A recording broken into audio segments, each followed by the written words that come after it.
Hello प्यारे बच्चों, जय हिंद। कैसे हैं आप सब? आशा करते हैं आप सब अच्छे होंगे। आज हमारा टॉपिक है सारणिक यानी डिटर्मिनेंट, क्लास 12th का। ठीक है, तो सारणिक किससे बनता है? जैसे आप लोगों ने पहले देखा मैट्रिक्स यानी कि आव्यूह, तो वहाँ पर हमने पढ़ा था स्क्वायर मैट्रिक्स भी होते हैं और रेक्टेंगल मैट्रिक्स भी होते हैं। ठीक है, जिसमें number of rows is not equal to number of column, तो उसको हम कहते थे rectangle matrix. And if number of row equal to number of column then we called it square matrix. ठीक है, तो स्क्वायर मैट्रिक्स से हमको पढ़ना है यहाँ पर सारणिक, उससे बनता है डिटर्मिनेंट। ठीक है, जैसे कि देखो 2x2 का कोई मैट्रिक्स रहा होगा जिसके एलिमेंट है ए बी सी डी, तो इसका हमने यहाँ पर एक डिटर्मिनेंट बनाया है। ये भी ऑर्डर इसका 2 है। तो अब यहाँ पर इसको ओपन कैसे करते हैं? ठीक है, यहाँ पर एक आपको फिक्स नंबर या फिक्स वैल्यू मिलेगी इस डिटर्मिनेंट की। ठीक है, तो क्या करते हैं, सबसे पहले ये देखो, ये है आपका डायगोनल, तो डायगोनल एलिमेंट को हम पहले मल्टीप्लाई करते हैं अगर द्वितीय कोटि का है तो। ठीक है, डायरेक्ट, और इसका फिर नॉन डायगोनल को आपस में मल्टीप्लाई करते हैं, तो a इंटू डी माइनस के साइन के साथ b इंटू सी, ये इस तरह से आपको ओपन हो गया। ठीक है, यही चीज़ मतलब कि देखिए, अब अगर इसका मेथड अगर हम बोलते हैं तो यहाँ पर देखिए फर्स्ट है तो प्लस माइनस, आगे और होता है तो प्लस माइनस, ऐसे ऑल्टरनेट हम इसको ओपन करते हैं। डिपेंड करेगा कि ये कौन सी पोजीशन में, जैसे फर्स्ट रो फर्स्ट कॉलम, तो दोनों फर्स्ट है, दोनों को ऐड करोगे तो आपको एक इवन नंबर मिलता है। तो जब इवन नंबर मिलता है रो और कॉलम को ऐड करने पर उसकी पोजीशन पे, तो उसको हम पॉजिटिव लिखते हैं। ऑड मिलेगा तो नेगेटिव लिखेंगे। ठीक है, तो जहाँ से भी आप चाहो तो इसको ओपन कर सकते हो। जैसे कि देखिए ये 3x3 में हम लेके चल रहे हैं, तो 3x3 मैट्रिक्स का हमने यहाँ पर एक डिटर्मिनेंट बनाया है। तो यहाँ पर कैसे ओपन करना है, जैसे मैंने फर्स्ट रो के अकॉर्डिंग ओपन किया, आप किसी से भी शुरू कर सकते हो, first row, second row, third row, या फिर first column, second column, third column.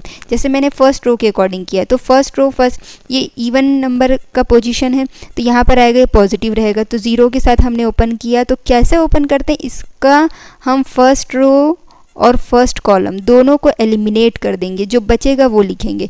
तो 0 -3 3 0, ये इसी को आप ध्यान रखिएगा, ये माइनर भी है, minor of first row first column. ठीक है, यानी A11 पोजीशन का ये क्या है, माइनर निकाल रहे हैं। वैसे ही देखिए सेकंड, तो ये माइनस के साथ ओपन हो रहा है। ठीक है, तो यहाँ पर क्या करेंगे, सेकंड रो और ये फर्स्ट मतलब सेकंड कॉलम और फर्स्ट रो को हम इसको एलिमिनेट कर देंगे, बचेगा -1 -3 -2 0, ये देखिए। ठीक है, फिर उसके प्लस के साथ 2। ठीक है, यहाँ पर ओपन होगा, फिर से ये वाला रो कॉलम और इस रो को हम एलिमिनेट कर देंगे, बचेगा -1 0 -2 3, ये इस तरह से ये हमने ओपन किया। अब फिर से ये द्वितीय कोटि का आ गया, इसको फिर से ओपन करो, 0 बाहर है तो इसका कुछ भी वैल्यू आएगा ये अंत में 0 हो जाएगा, क्योंकि 0 से मल्टीप्लाई है, तो हमने डायरेक्ट लिख दिया 0। -1 है, -1, ये देखिए 0 -1 तो 0, माइनस करके आता है ये, तो ये फिर माइनस माइनस प्लस और उसका माइनस मिला के -6, +2 के साथ ये ओपन होगा तो -3 माइनस माइनस प्लस का 0। ठीक है, इसको हमने ओपन किया, ये आया -6 और यहाँ -1 तो ये हो गया प्लस का 6, ये -3 इंटू +2 तो -6, 6 -6 दैट इज़ 0। तो ये इस डिटर्मिनेंट की वैल्यू हुई। ठीक है, दो डिटर्मिनेंट इक्वल कब होंगे, जब उनकी वैल्यू इक्वल होगी। तो यहाँ पर एक क्वेश्चन इक्वलिटी के ऊपर बेस्ड है, find the value of x if the determinant of this is equal to determinant of this. ठीक है, तो हम क्या करेंगे, इसकी वैल्यू निकालेंगे, इसकी वैल्यू निकालेंगे, दोनों को आपस में इक्वल रखेंगे। यहाँ से आप देख सकते हैं 5 2 = 10 -4 3 = 12 इज इक्वल टू, ये ओपन होगा 5 into x 5x -2x into 3 6x। यहाँ से देखिए -2 is equal to -x that is x equal to 2, यहाँ से हमारी वैल्यू सॉल्व हो जाती है। ठीक है, अब नेक्स्ट है कुछ प्रॉपर्टीज़ है डिटर्मिनेंट की, तो वो जानना बहुत ज़रूरी है, उससे हमारे क्वेश्चंस आसान हो जाते हैं। इस यूनिट में, इस चैप्टर में आप क्या क्या पढ़ने वाले हैं उससे रिलेटेड भी यहाँ पर एक्सप्लेन किया गया है। ठीक है, तो फर्स्ट प्रॉपर्टी है, इफ़ एनी रो और कॉलम कंटेन 0 देन डिटर्मिनेंट की वैल्यू आपकी क्या हो जाएगी, 0। फॉर एग्जांपल देखिए यहाँ पर हमारे पास ये जो थर्ड रो है ये पूरा 0 है। इस कंडीशन में आप इसकी वैल्यू जब फाइंड करेंगे, आप यहाँ पर करके देखिएगा तो इसकी वैल्यू हमको क्या मिलेगी, 0। ठीक है, सेकंड है, इफ़ 2 रो और columns are identical then the value of determinant is 0। ठीक है, आइडेंटिकल मतलब एक समान, जैसे देखिए फर्स्ट रो और सेकंड रो ये दोनों हमारा सेम टू सेम है। देखिए 1 2 3 1 2 3 एंड 6 8 9। तो इसकी वैल्यू देखिए हमने यहाँ पर निकाली, जैसे फर्स्ट रो के अकॉर्डिंग हमने इसको ओपन किया, ठीक है। तो यहाँ पर आप देख सकते हैं, इसको वीडियो को पॉज करके देख लीजिएगा, इसकी वैल्यू कितनी आ रही है, 0, ठीक है। ऐसी कोई भी अगर कॉलम भी अगर आइडेंटिकल है तो वहाँ पर भी आपको उसकी वैल्यू क्या मिलेगी, 0। थर्ड प्रॉपर्टी है, if row and column are interchanged then the value of determinant are same, ठीक है। मान लीजिए इसको मैंने ये रो पे लिखा है, यानी कि एक प्रकार से जैसे मैट्रिक्स में आप ट्रांसपोज निकालते थे ना, तो मान लीजिए इस डिटर्मिनेंट को मैं ट्रांसपोज के फॉर्म में लिख दूँ, 1 2 3 की जगह यहाँ 1 2 3 1 2 3 एंड 6 8 9 ऐसे लिख दूँ, तो ये ट्रांसपोज रहेगी, तो इसकी वैल्यू सेम ही मिलेगी। तो आपको ये चाहो तो किसी एग्जाम्पल लेकर आप चेक कर सकते हो, ठीक है, वैल्यू चेंज नहीं होगी। इफ़ टू रो, कैसे रो, कॉन्सिक्यूटिव रो और कॉलम आर चेंज्ड, देन उसकी साइन बदल जाएगी उस डिटर्मिनेंट की। जैसे कि आपको एग्जांपल बता रहे हैं, जैसे यहाँ पर ये डिटर्मिनेंट, इसकी तो वैल्यू 0 ही आ गई थी, तो साइन माइनस का हो या प्लस का वैल्यू सेम ही आएगी। जैसे देखिए यहाँ पर है 2 3 4 5, ये मान लीजिए मैं इस कॉलम को इधर लिख दूं और इस कॉलम को यहाँ इंटरचेंज कर दें, तो इसकी वैल्यू अभी -2 आ रही थी, वो 2 आ जाएगी। या फिर इस रो को नीचे लिख दूं, नीचे वाले रो को ऊपर रख दूं, तो भी इसकी वैल्यू -2 से क्या हो जाएगी, +2। आप चाहे तो एग्जाम्पल को करके देख सकते हैं, ठीक है। तो ये हुई हमारे पास प्रॉपर्टीज़ की कुछ।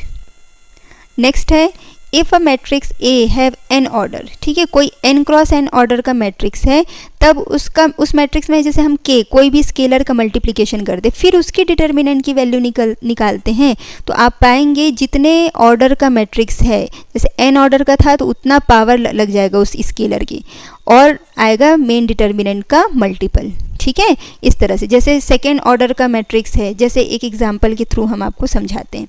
जैसे कि अभी थोड़ा देर पहले, जैसे अभी हमने देखा था एक डिटर्मिनेंट मैट्रिक्स 2 3 4 5, इसकी जब हमने वैल्यू निकाली 2 3 4 5, तो हमारे पास इसकी वैल्यू आई थी -2। अब देखिए, जैसे मान लीजिए यहाँ पर मैंने इसके मैट्रिक्स में 4 से मल्टीप्लाई कर दिया, तो ये बन गया आपके पास, यहाँ से ये क्या बन गया,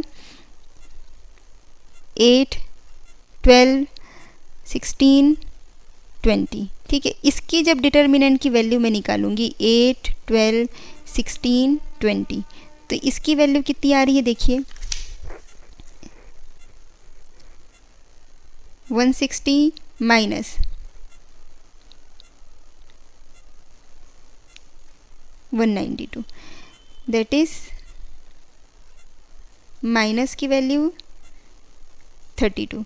तो क्या मैं इसको, ये सेकेंड ऑर्डर का था, मतलब 4 की पावर 2 इंटू -2 लिख सकती हूँ, बिल्कुल, ठीक है, क्योंकि -2 इसकी पहले की वैल्यू थी डिटर्मिनेंट ए की, और देखिए जितने से स्केलर से मल्टीपल किए हैं उसका सेकेंड। यहाँ अगर 3 क्रॉस 3 ऑर्डर का होता तो यहाँ पर आपका पावर 3 होता, ठीक है। यहाँ से आप और भी एग्जाम्पल आपकी बुक में दिया है, उसके थ्रू आप चेक कर सकते हैं, ठीक है। नेक्स्ट प्रॉपर्टी है, इफ़ हाँ, ये आपको जानना बहुत ज़रूरी है, if a matrix A have determinant 0, ठीक है, कोई मैट्रिक्स ऐसा है जिसकी वैल्यू, जैसे अभी पहले 3 क्रॉस 3 का एक एग्जाम्पल हमने किया, उसमें डिटर्मिनेंट की वैल्यू 0 आ रही थी, तो इसका मतलब क्या हुआ कि वो जो डिटर्मिनेंट है, वो मैट्रिक्स है, वो उसको हम कहेंगे सिंगुलर है, यानी कि अव्युत्क्रमणीय, ठीक है। अदरवाइज इसको हम कहेंगे नॉन सिंगुलर, यानी कि व्युत्क्रमणीय, ठीक है, यानी कि उसकी फिर हम इन्वर्स निकाल सकते हैं, ठीक है। अब देखिए डिटर्मिनेंट का यूज़ कहाँ कहाँ होता है। पहला तो है एरिया ऑफ ट्रायंगल, आपको एरिया ऑफ ट्रायंगल निकालने में मदद करता है। इफ़ यू हैव 3 वर्टाइसेस, कोई भी ट्रायंगल के 3 वर्टाइसेस अगर आपको पता है, जो कि x1 y1 x2 y2 और x3 y3 हैं, तब हम डिटर्मिनेंट के थ्रू एरिया कैसे निकालते हैं, हाफ लगाएंगे सामने, determinant of x1 y1 1, x2 y2 1 and x3 y3 1, इस तरह से लिखकर डायरेक्ट हम डिटर्मिनेंट को सॉल्व करके एरिया ऑफ ट्रायंगल निकाल लेंगे, ठीक है। सेकंड आप यूज़ करोगे इन्वर्स ऑफ अ मैट्रिक्स, ठीक है, एक मैट्रिक्स का इन्वर्स निकालने में। तो यहाँ पर फॉर्मूला है आपके पास, A inverse is equal to 1 by determinant of A adjoint A। अब यहाँ पर एडजॉइंट A क्या है, इसको हम बोलते हैं सहखंडज, क्या बोलते हैं, सहखंडज। तो यहाँ से आप देख सकते हैं adjoint A is equal to C11 C21 C31, ये सब क्या है, सहखंड है। सहखंड मतलब कोफैक्टर, ठीक है। कोफैक्टर कैसे निकालते, देखिए c i j is equal to -1 to the power i plus j, जहाँ पर आई और जे क्या है, आपके आई रो को प्रेजेंट करता है, जे कॉलम को। तो कौन सी रो और कौन सी कॉलम पे है उसके ऊपर डिपेंड करेगा प्लस या माइनस, और एम आई जे कोफैक्टर, जैसे अभी हम थोड़ी देर पहले बताए थे कि मैट्रिक्स को कैसे ओपन करते हैं, डिटर्मिनेंट को, ठीक है। उसके थ्रू आप निकालेंगे और उसकी वैल्यू निकालेंगे। तो आज के लिए इतना ही। इसके अगले वीडियो में हम आपको इन्वर्स निकाल कर बताएंगे कि कैसे निकालते हैं किसी मैट्रिक्स का इन्वर्स, ठीक है। आज के लिए इतना ही। Thank you so much. जय हिंद, जय भारत।